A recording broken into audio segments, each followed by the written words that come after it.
Marcus Aurelius, umwe mu bami b'abami b'i Roma, yigeze kuvuga ijambo rikomeye rigira riti I can control my thoughts as necessary, then how can I be troubled? Nshobora kugenzura ibitekerezo byanjye nk'uko bikwiriye, niba ari uko bimeze se kuki nakwiganyira?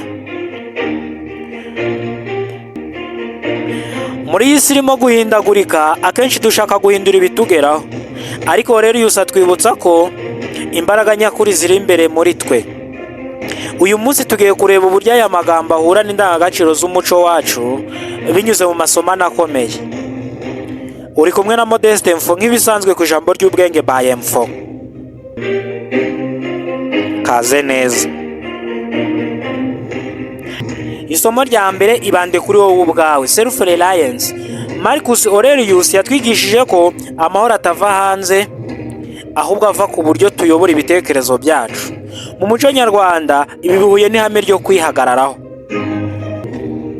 Umunyarwanda nyakuri ntarindira ko abandi bamubwira uwo ari we cyangwa ngo ibyago bimukubita hasi arambarare, ahubwo agomba kumenya ko nubwo isi yabivurunganye umutima we ari wo umufasha kubona ituze. Rero igakwihagararaho. Isomo rya kabiri gira kwihangana no kugira umutima ukomeye. Aurelius avuga ko niba ushobora kugenzura ibitekerezo, rero ntukwiye guturitswa n'ibibazo. Mu muco nyarwanda ibi tubibona mu muco w'ubutwari no kwihangana.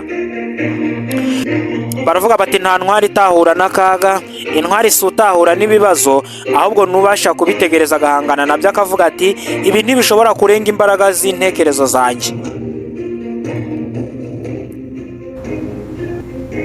Isomo rya gatatu, gerageza kubaho no kurinda ijambo. Kugenzura ibitekerezo byawe bivuze ko uba uzi neza icyo wiyemeje n'icyo wemera. Mu muco nyarwanda ibijyanye n'ubupfura, imfura ni umuntu ugenzura ibitekerezo n'amagambo ye. Niba utemera gutwarwa n'uburakari cyangwa ishyari, uba uri kugaragaza ubupfura. Imfura ntiganzwa n'amagambo y'abandi kuko izwi ibitekerezo byayo ariyo mipaka y'amahoro ye. Isomo rya kane, baho mu kuri, authenticity.